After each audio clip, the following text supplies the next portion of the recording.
पूरे घर की अच्छे से तलाशी लो। सर ये क्या हो रहा है सर? आप हमें अपना काम करने दीजिए।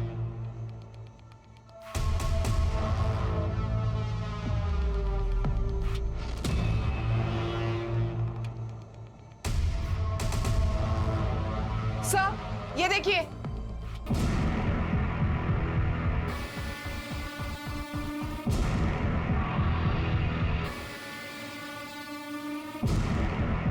ये इस पिक में लड़की कौन है? यही रहती है? सर हमने इसे अडॉप्ट किया है, पहले यही रहती थी, अब मेरे बेटे के साथ दुबई में रह रही है। नाम क्या है इस लड़की का? करिश्मा।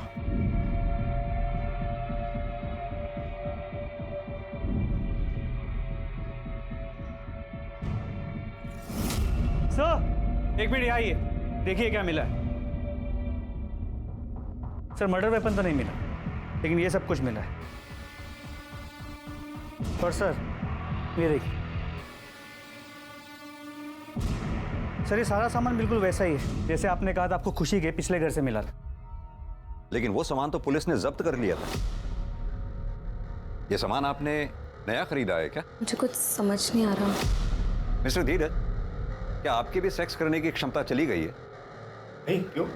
वो क्या है कि 1 साल पहले हमसे बहुत बड़ी एक गलती हो गई थी। मानसी गोस्वामी ने इनके पहले पति सुनील अग्रवाल पर एक आरोप लगाया था, बलात्कार। इनके पति ने गिल्ट में आके आत्महत्या कर ली, केस क्लोज हो गया। लेकिन उस केस का एक मुजरिम आज भी खुले आम घूम रहा है। देखिए, आप दोनों के खिलाफ हमारे पास इतने सबूत तो हैं ही कि हम कोर्ट में आसानी से ये साबित कर पाएंगे कि वृंदा का मर्डर आप दोनों ने ही मिलकर किया है। सर हमने ऐसा कुछ भी नहीं किया, हमने उसे नहीं मारा सर। ये आपके बाल वृंदा की बॉडी पर कैसे मिले और उन बालों का डीएनए आपके डीएनए से कैसे मैच करता है? और यही नहीं, वृंदा के लोकेशन रिकॉर्ड वारदात के कुछ रोज पहले तक लगातार धीरज के लोकेशन रिकॉर्ड से कैसे मैच करते हैं? सर मुझे नहीं पता ये। आप तो चुप ही रहिए मिस्टर धीरज, लगातार आप झूठ पर झूठ बोलते चले जा रहे हैं। यादव जी जरा फुटेज दिखाइए इन्हें। इस फुटेज में जो लड़की दिखाई दे रही है करिश्मा, आपने ये कहा कि आपकी अडॉप्टेड बेटी है और वो दुबई में रहती है, तो फिर कैसे इस फुटेज में आपकी बिल्डिंग से वो निकलते हुए दिखाई दी और कहां जा रही थी वो? हमारा टाइम वेस्ट मत कीजिए, ये बताइए कि आप दोनों ने मिलकर वृंदा को मारा या आप दोनों ने करिश्मा के साथ मिलकर वृंदा को मारा? और एक सवाल, करिश्मा के साथ एक चौथी औरत जो आपकी बिल्डिंग से सीसीटीवी फुटेज में निकलती हुई दिखाई दी है, वो चौथी औरत कौन थी और उसका इस मर्डर में क्या रोल था? अरे सुनाई नहीं दे रहा क्या? अभी भी वक्त है, सब सच सच बता दो। नहीं बताना तो वो भी बता दो। कोर्ट में तो हम साबित कर ही देंगे कि वृंदा का मर्डर आप दोनों ने किया है। कब तक चुपचाप सुनती रहोगी? सच बता दो ना।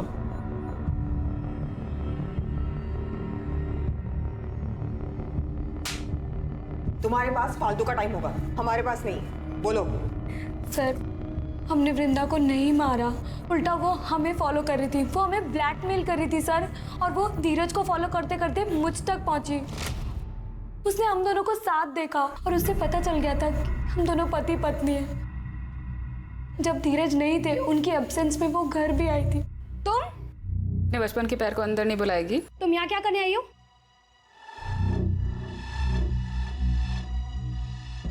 तुझसे इतना प्यार किया था, 9 साल पहले मुझे गांव में अकेला छोड़ा ही था। सारे गांव वालों ने मेरा सर मुंडवा दिया, माँ बाप ने घर से निकाल दिया, अम्मा ने मेरा रेप किया। ये अच्छा है, मेरी जिंदगी खराब करके अय्याशियाँ कर रही है। तो क्या चाहती है? 1 लाख रुपए? किस बात के 1 लाख रुपए? तेरे पति को बताऊं तेरे बारे में? खोलूं तेरी बोल? हवा टाइट हो गई तेरी। कहाँ से लाऊं मैं 1 लाख रुपए? घर पे रखे होते हैं 1 लाख रुपए। बाजू में एटीएम है और तेरे पास 2-3 अकाउंट तो होंगे ना। तो एक काम कर, सारे अकाउंट से थोड़े थोड़े पैसे निकाल के 1 लाख रुपए दे दो। मौसी तुम्हारे मुंह पर ला करके 1 लाख रुपए।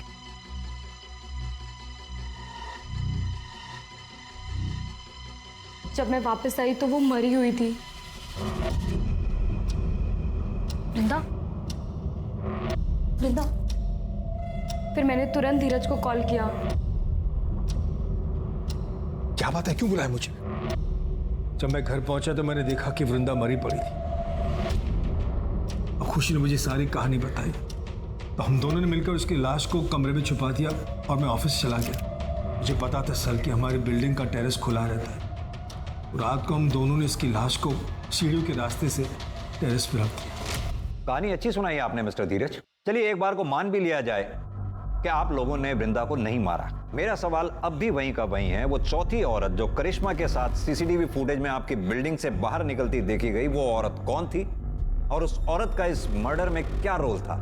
खुशी छुपाने में नुकसान है हमारा, सच बता दो। सर मैं बताता हूं, करिश्मा और उसकी मां वैशाली ने ही वृंदा को मारा है। बर्तन चौका करने वाले गरीब लोग हैं साहब, हम क्या किसी को मारेंगे? यही मरदवा होंगी, यही दोनों हत्यारे हैं। तो ये लोग का बस चलता ना तो हमारी करिश्मा को भी मार देते ये लोग। देखिए आप जो भी कहना चाहती हैं साफ साफ कहें। सर, इन लोगों ने हमें कोई अडॉप्ट नहीं किया था, हम इनके यहाँ नौकरानी का काम करते थे। उन्होंने माँ से झूठ बोला कि अपने बेटे के पास दुबई भेज रहे हैं, लेकिन हमें अपने घर में कैद रखा।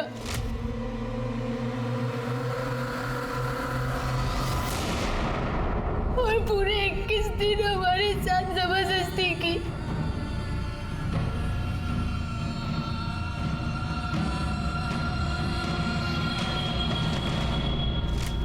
अगर ऐसा था तो आप लोग तुरंत हमारे पास क्यों नहीं आए?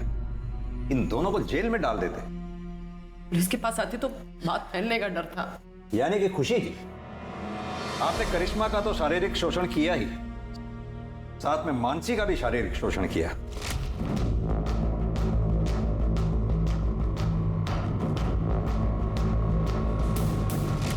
इतना ही नहीं, इस कुकर्म में आपके दोनों पति बराबर के भागीदार थे।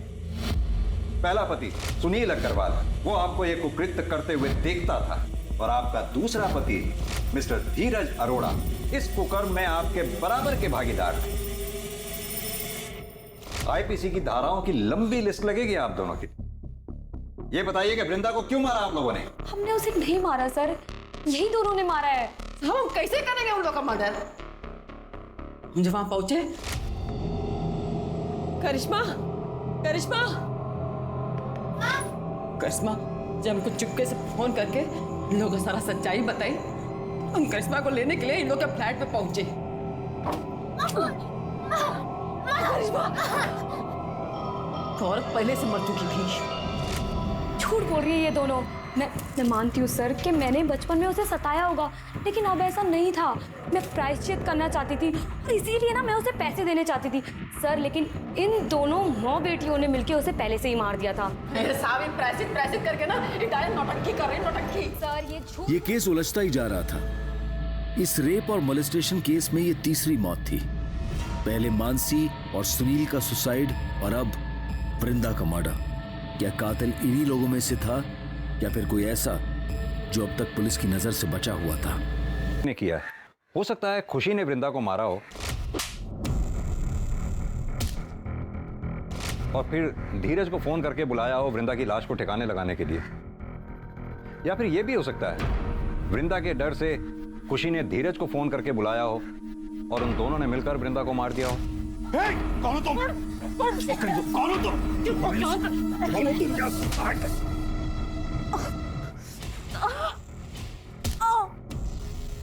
या फिर यह भी हो सकता है कि वैशाली घर में घुसी हो, करिश्मा के साथ भागने लगी हो और इसी दौरान वृंदा बीच में आ गई हो और वृंदा वैशाली के हाथों मारी गई हो।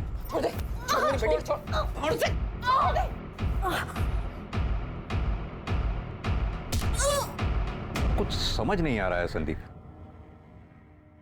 सर, वृंदा मर्डर केस में एक इंटरेस्टिंग चीज सामने आई है। सर, मैंने वारदात के एक दिन आगे पीछे की बिल्डिंग की सीसीटीवी फुटेज निकाली, तो उसमें ये धीरज काला पॉलिथीन लेके जाते हुए दिखाई दे रहा है।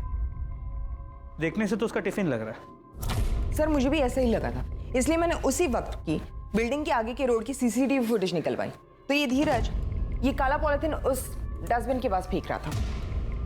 नम्रता, एक काम करो, अपनी टीम में से किसी को भी इस स्पॉट पे इमीडिएटली भेजो। हो सकता है ये पॉलिथीन अभी भी वहीं हो। जी सर।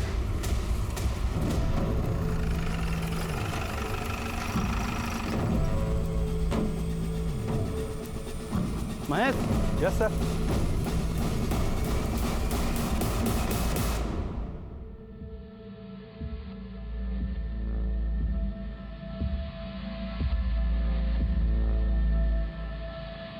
सर ये बैग मैंने फेंका जरूर था, वृंदा को मैंने नहीं मारा सर, ना ही खुशी ने मारा।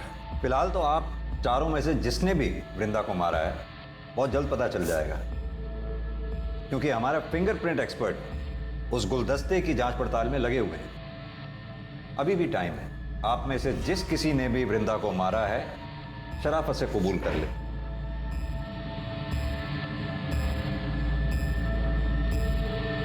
सर खून हमने किया।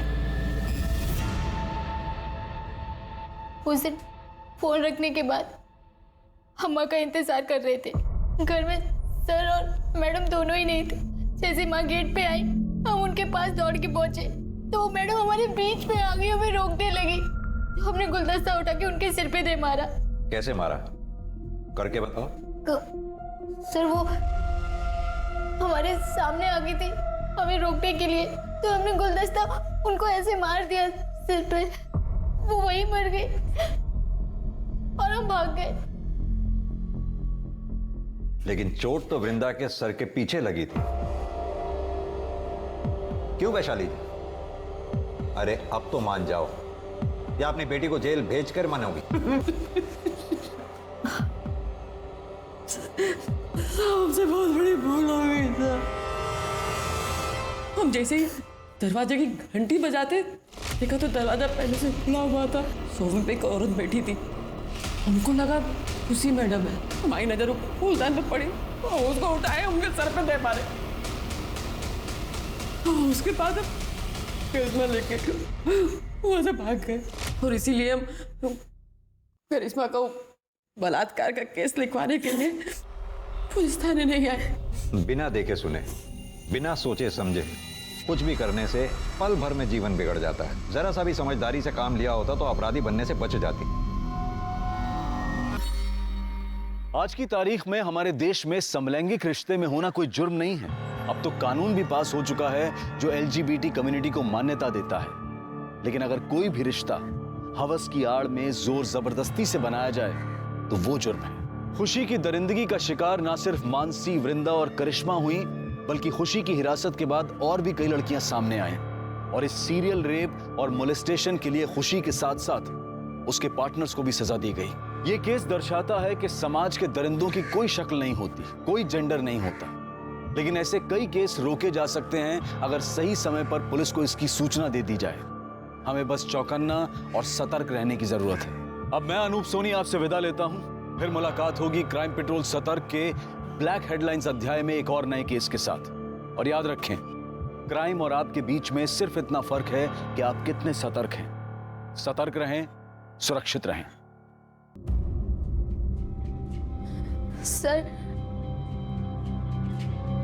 सर हमारे साथ रेप हुआ है। What?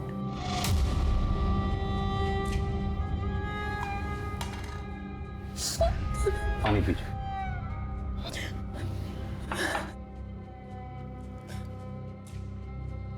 अब आराम से हिम्मत रखिए, बताइए क्या क्या हुआ। सर सुनील अग्रवाल के घर पे हम नौकरानी का काम करते हैं। रोज की तरह आज भी साफ सफाई कर रहे थे और फिर ओए मानसी, तू तो भूख प्यास नहीं लगती? सुबह 8 बजे से काम कर रही है तू। अब देख 12 बज गए। एक काम कर, ये नींबू पानी पी ले। नहीं साहब, ये आपके लिए है। अगर तू हेल्दी रहेगी तभी तो हमारा घर चमकता रहेगा ना। ले ले ले।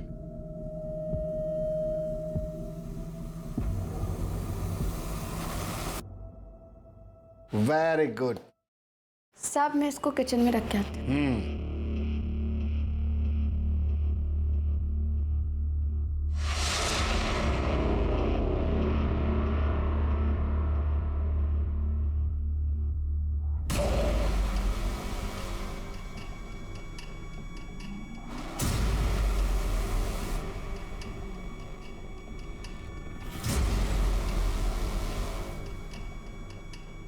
और फिर जब हमें होश आया तब हमारे शरीर पर कपड़ा नहीं था। अच्छा, क्या आप इन्हें तुरंत पुलिस स्टेशन ले आए? इनका मेडिकल एग्जामिनेशन भी हो जाएगा। शर्मा मैडम, इन्हें हॉस्पिटल ले जाके इनका मेडिकल एग्जामिनेशन करवाइए। जी सर। पांडे सर, इनकी FIR लिख लो। और ये सुनील अग्रवाल, इसे जरा थाने बुलाओ।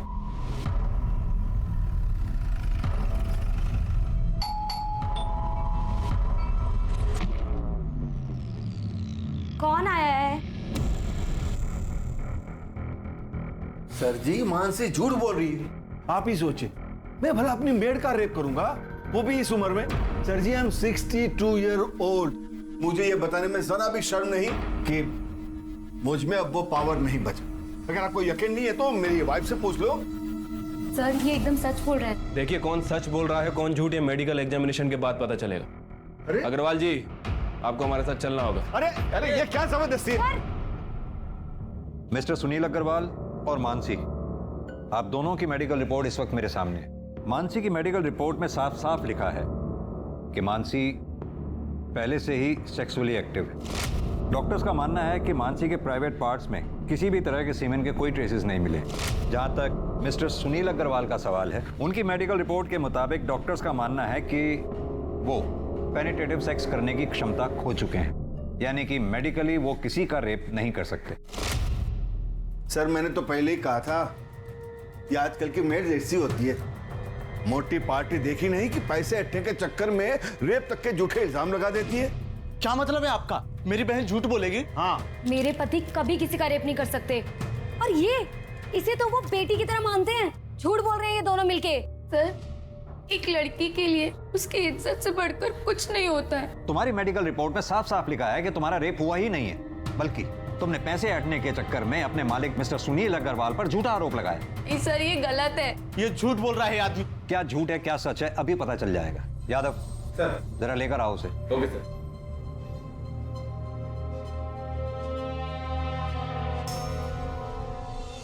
तुम? जी हाँ, इसका नाम है मनोज, तुम्हारा बॉयफ्रेंड। अब तुम खुद अपने भाई को बताओ कि मनोज और तुम्हारे बीच में शारीरिक संबंध है या नहीं। बोलो, क्या पूछना है इंस्पेक्टर साहब? संभालिए।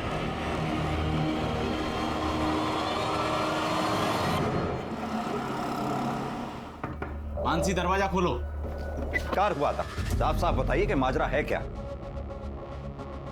माजरा कुछ भी तो नहीं सर। माजरा क्या हो सकता है? मतलब सर,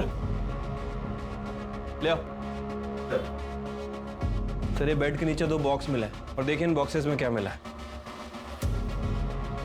सेक्स टॉय भी रखा है सर। तो माजरा ये है, इससे आपने मानसी का रेप किया था। जवाब दीजिए। सर मेरे पति ऐसा किसी के साथ कर नहीं सकते सर। आप प्लीज चुप रहिए। इतना सब कुछ मिलने के बावजूद भी आप अपने पति की तरफदारी कर रही हैं। मेरे पति ऐसा कभी किसी के साथ कर ही नहीं सकते। आप शांत रहिए। हाँ, सारा कसूर मेरा ही है। मैं ही दोषी हूँ। मानसी ने मेरे कारण सुसाइड किया। I don't know responsible।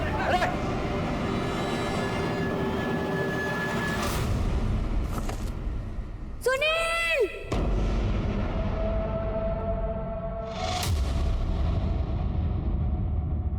नमस्कार, आदाब। क्राइम पेट्रोल सतर्क के ब्लैक हेडलाइंस अध्याय के आज के एपिसोड में आप सबका स्वागत है। जिन लोगों से हमारा व्यवहार होता है उन पर भरोसा करना लाजमी है, लेकिन भरोसा एक ऐसी चीज है जो बहुत सोच समझ कर करना चाहिए। मानसी ने सुनील पर भरोसा किया और उसका दिया हुआ शरबत पी लिया। नतीजा ये हुआ कि वो सुनील द्वारा अननेचुरल यानी कि अप्राकृतिक तरीके से किए गए रेप का शिकार बन गई। पुलिस को सुनील के घर पर वो 2 बैग मिलने पर सुसाइड करना इस बात को साबित करता था। ये एक अजीब केस था जहां पर पीड़ित और प्रताड़ित दोनों ने ही आत्महत्या कर ली थी। पुलिस के केस क्लोज करने के बाद भी ये मामला तकरीबन 1 महीने तक मीडिया में चर्चा और वाद विवाद का विषय बना रहा।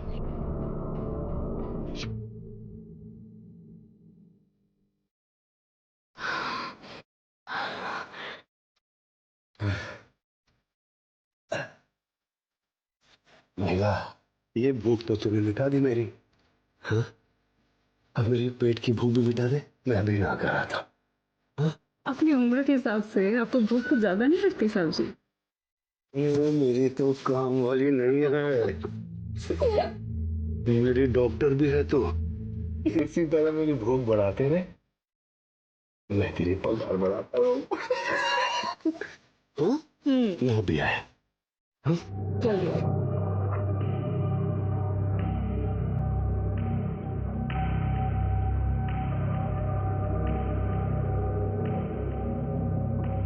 वृंदा, वृंदा,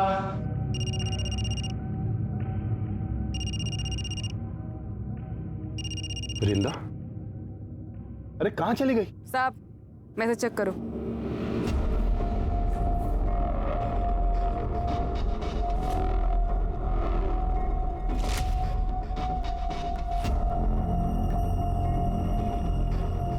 वीडियो क्यों बनाया तूने? और ये मुझे क्यों भेज रही है तू? 5 लाख, और अगर नहीं दिया ना तो तुम्हारी बिल्डिंग में वॉचमैन, धोबी, माली, हर एक फ्लैट वाले को ये वीडियो भेज दूंगी, समझा? अच्छा तो तू 24 घंटे हैं तेरे पास, रखती हूँ।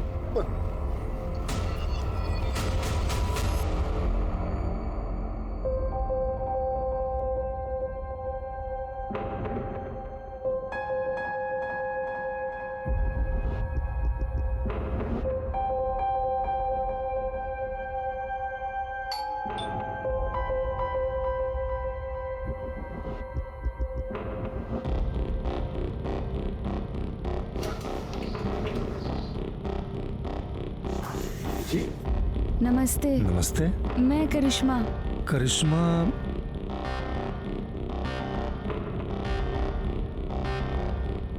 ओ हाँ हाँ करिश्मा, आ जाओ आओ, अंदर आओ बेटा। अरे खुशी, वो डोमेस्टिक हेल्प आ गई है करिश्मा, आओ बैठो बैठो।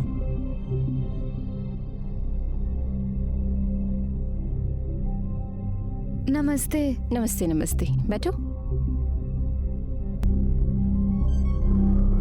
देखो काम मैंने फोन पे तुम्हें समझा दिया है, बस हम 2 लोग हैं। सर काम कब से शुरू करना है? वो हम सोच रहे थे आज से ही कर देते। वो क्या है ना, हमारी माँ हमारे रहते दूसरों के घर में काम करती है, हमको अच्छा नहीं लगता। और वैसे भी हमारे भाई की भी तबीयत ठीक नहीं रहती, उसके पास कोई नहीं होता तो वो परेशान हो जाता है। मुझसे क्या पूछ रहे हो? भले घर की लगती है, रख लो। ठीक है बेटा, तुम आज से काम शुरू कर दो। थैंक यू साहब। अरे ऐसे आओ, मैं तुम्हें किचन दिखा दूं, आ जाओ।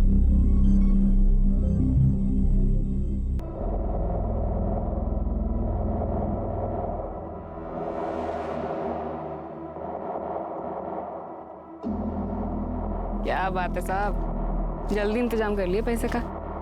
लो।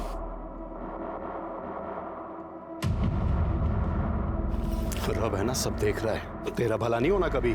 ये पैसे मैंने अपने पोते की पढ़ाई के लिए रखे थे, समझी? बैंक पढ़ाई के लिए लोन बांट रही है, टेंशन मत लो आप।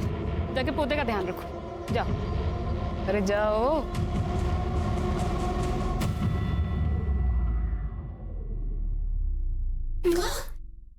क्या हुआ रे?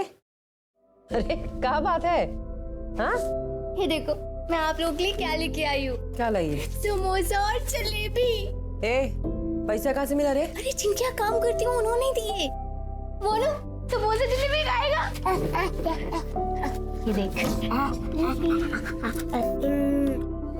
हे जंगली भाई, तेरा नौकरी ऐसे ही चलत रहे, जिससे हमरे मोनू का इलाज और पढ़ाई भी निमह जाए, घर भी चलत रहे।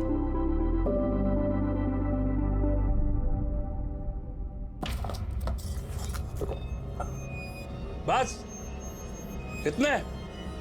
बाकी के पैसे कहाँ? इतने ही मिले। मामा से हो सारी हैं? बाकी के पैसे देना। इतने ही मिले मामा। मुझे पता है पैसे कहाँ। हाँ मामा इतने ही मामा। अच्छा दे रही हूँ।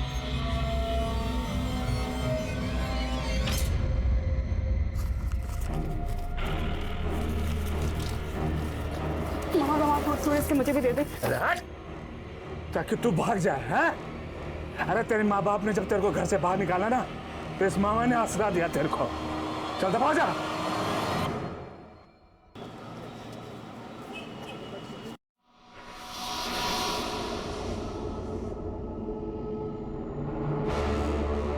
हाँ बस निकल रही हूँ मैं। आई। Okay bye. सुनो, कैसी लग रही हूँ मैं? बहुत अच्छी, हमेशा की तरह। ठीक है, मैं डॉली की किटी पार्टी में जा रही हूँ और मुझे आने में लेट हो जाएगा। हाँ बाय बाय।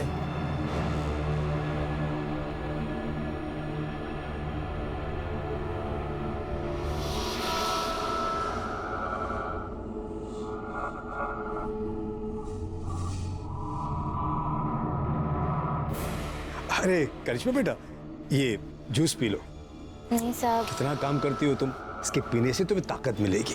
लो बेटा लो लो, अरे लो पियो, शाबाश।